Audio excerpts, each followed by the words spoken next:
it's been a month, and that month has felt like a year. Anybody else with me? Sorry for the delay in getting a video up. It's just been a month. Ugh. In this video, I want to talk to you guys about cutlery and what you need, not just for bag making, but for sewing in general. A lot of us think, well, we can just go to Joann's, Michael's, wherever, and we can buy some scissors, and that's great. Unfortunately, not all cutlery is the same, and you're going to run into quality issues. And it's one of those things, one of those tools even, that sewists don't really stop and think about until they get a little further along. Good scissors are going to last you a lifetime. And so I want to talk to you about the different kinds of scissors and cutlery that you're going to want to run into and purchase and use in your bag making, or just sewing in general. Okay. First and foremost, Tailor shears. You'll know that they're Tailor shears because of the flat edge along the bottom here, so that your fabric, your scissors, not your fabric, but your scissors can glide along the cutting table. And also, by the way, I'm not doing the video over at the cutting table. One, because I'm lazy and I don't want to move the camera. But two, if you need to know how to use scissors, we have problems.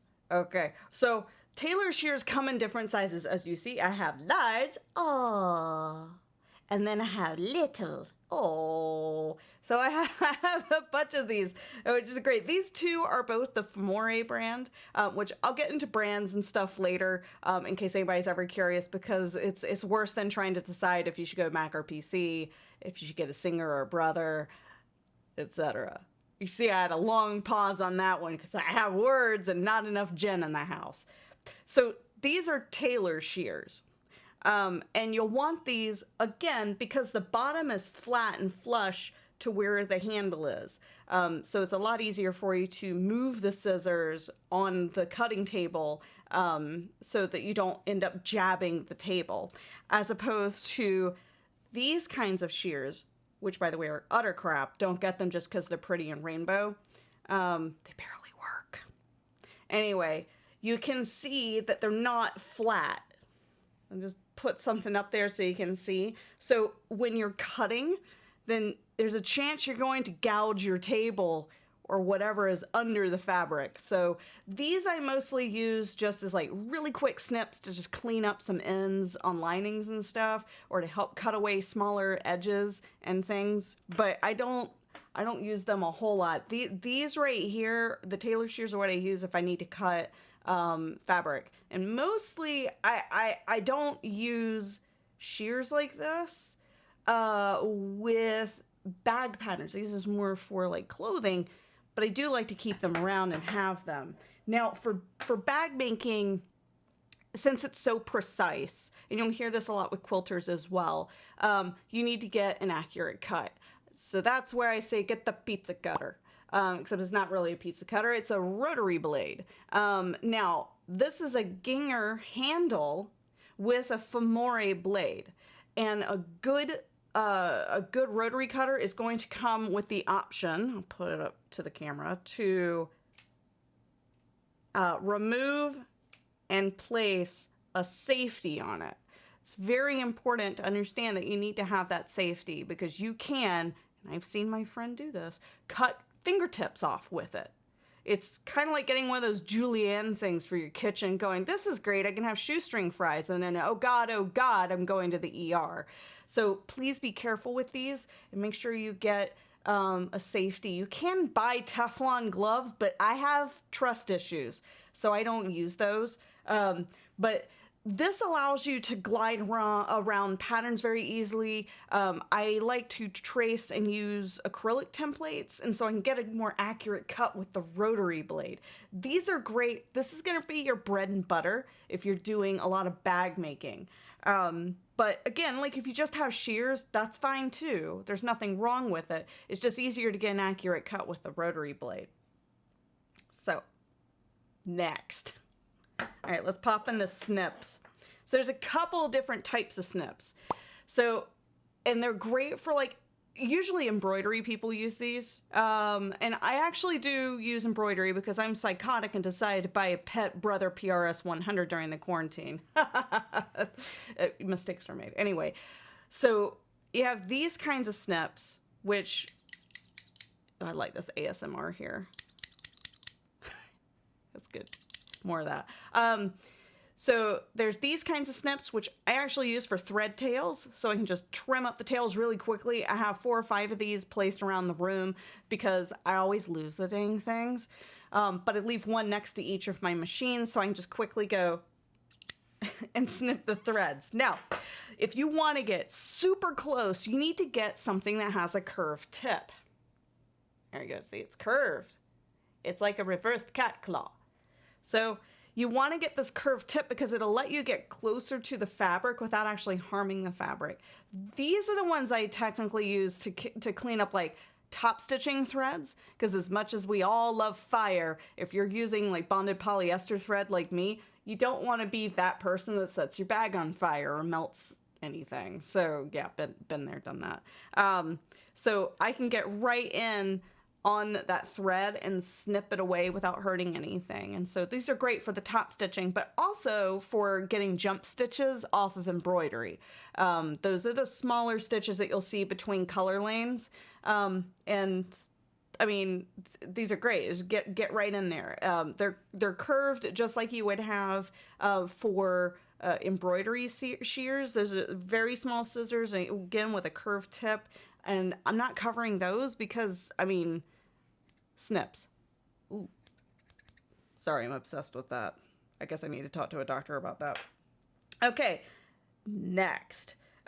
Everybody should know this guy.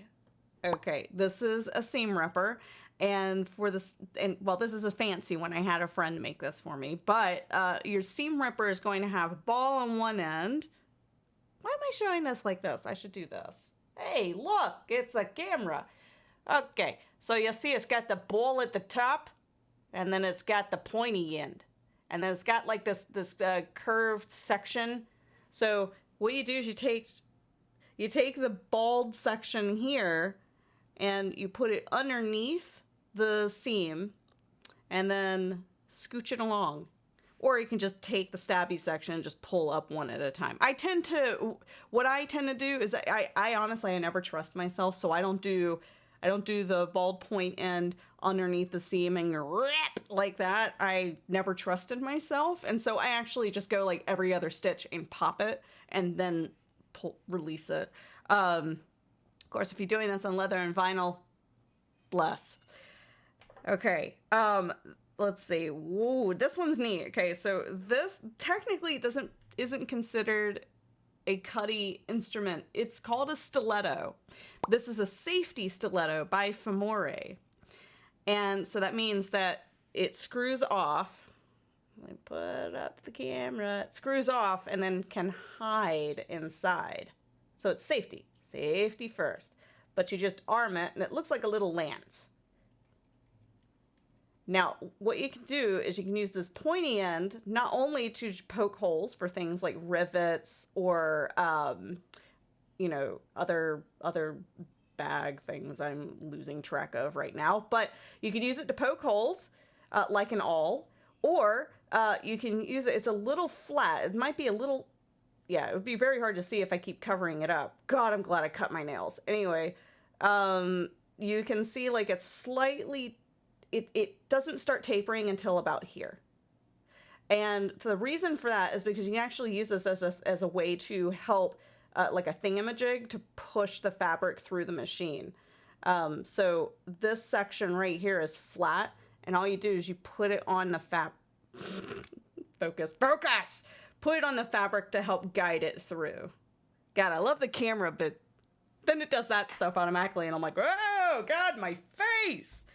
At least I can throw some humor at you guys. So the reason I have the stiletto is for the punching of the holes very quickly, so I can just get a hole punched and I don't have to worry about it. Also, I feel like sometimes hole punching tools can be hit or miss in terms of how sharp they are.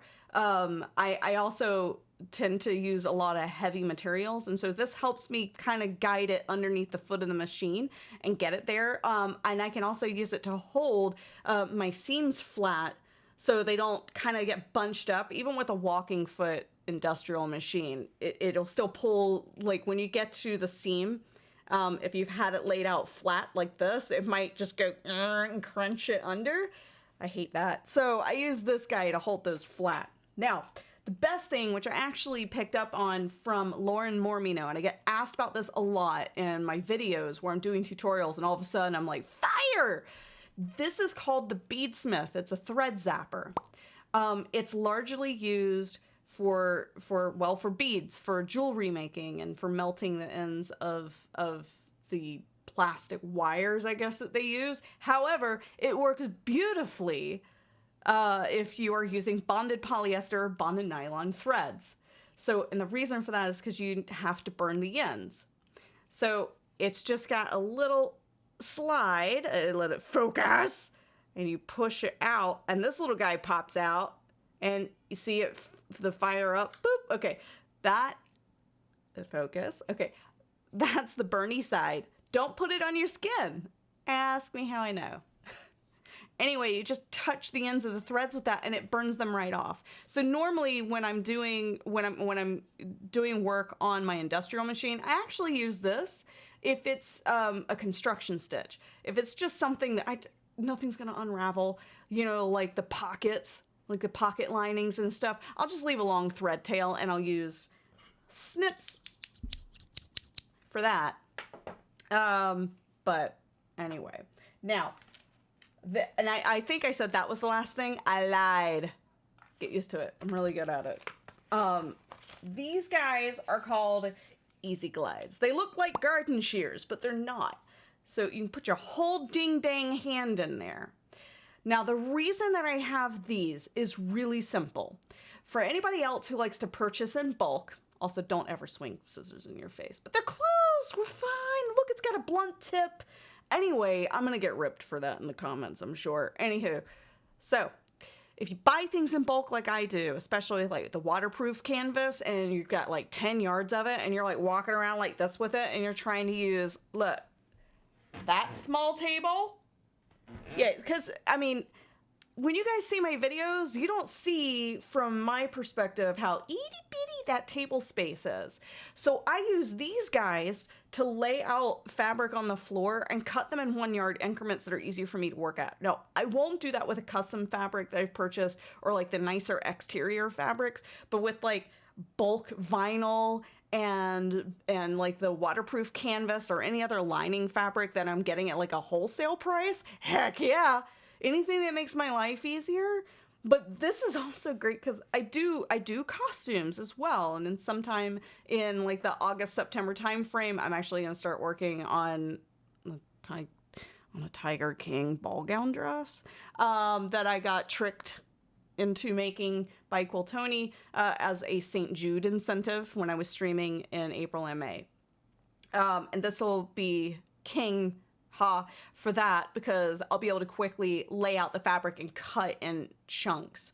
So again, like the flat, this is like extreme Tailor shears here because of the flat edge, but these are extremely sharp. Okay. So, yeah, but I do recommend them if you do regularly cut in bulk. Otherwise, just some larger, and these are 9-inch Tailor shears. These guys will work great for you. I kind of feel like I'm like it's like a murder video or something because I'm like, look at the scissors. Anyway, that's fun. So let's talk about brands. Okay, so branding. Let's have a moment of honesty. Not all brands are equivalent. The same thing could be said about sewing machines, cars, bicycles, shoes, and anything that you talk about. You have to be very wary of what brands to get and not to get. And in honesty, when it comes to scissors, you get what you pay for. Same, I mean, well, I guess that's the same for everything. Okay. Well, whatever. But I stick to the mantra. So if you're going to go and you're going to buy Fiskars, for example, they're not going to last. They're going to last maybe 2 months of heavy duty sewing and cutting. And then what'll happen is they'll start to loosen. So on every pair of scissors, there is a screw and a nut. And so they'll start to loosen up, and they'll also start, the steel that they use is going to start to fade and dull. And they won't cut as well as they did. And so what'll happen is you'll start cutting through, and all of a sudden it'll go like, and it won't cut. It'll just like flip the fabric on itself. It's really weird. And it gets very frustrating because then it ends up to where you can only really cut using the back end of the scissors because the front ends become bent and dull and they don't work anymore. So there's a couple of brands that I like to use. Most of what I use these days is Femoral brand, and in all honesty, I'm an affiliate with them, but I'm not sponsored by them. So, but I use Femoral, and the reason I use Femoral is very simple. They have a lifetime guarantee on the scissors. You can send them in, and you can get them repaired or sharpened for free. So I love them to pieces. They're great people. I got to meet them at Dragon Con last year. They actually weren't far from Mormino's booth as well. They were all on the same floor. But the other brand I also use is Ginger. So let's see. So this is the Ginger rotary handle with a Femoral blade. Now the blade cuts through leather. But here's the kicker. It's not available until the fall. This is like an early preview that I've gotten, but I've had this blade for about 3 months now and I love it. It cuts through everything like a hot knife through butter. But the Gingers are very good as well. But again, you don't really have a place to call and say, hey, I need to get this sharpened. If you need to get it sharpened, whereas with Femoral, you can ship it to them. And I don't know, that's more for me as like a customer support thing. And I am a heavy sewist. I mean, look at this room. This room is insane. Okay, you can't really see it because depth of field, magic. Anyway, there's a lot of machines in here.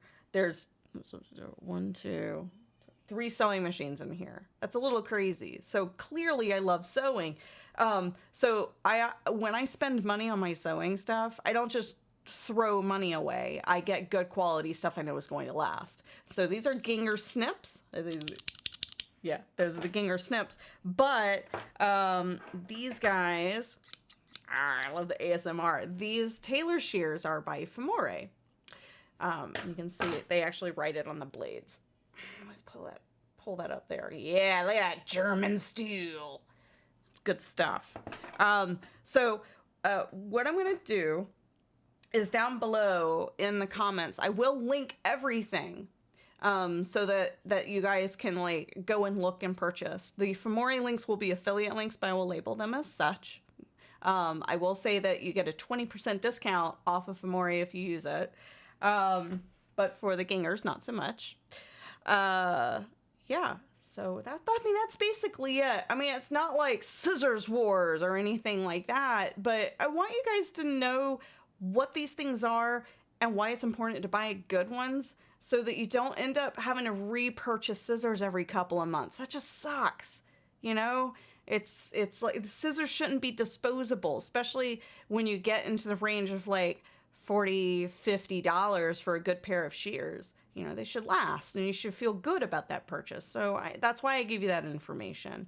The other thing, keep your children away from the scissors because the children will use them on paper. One of those asked me how I know things. If you use your scissors on anything other than what they are intended to do, like if you use it on plastic or paper, they're gonna ruin them. So please don't. It extra dulls the blade. So thank you very much. Please make sure to like the video if you are able to and subscribe to the channel. And I'm going to try to get a little more consistent with the videos. It's been very hard right now during the COVID apocalypse. I'm sure everybody understands times are weird right now. But thank you very much and I'll see you next time.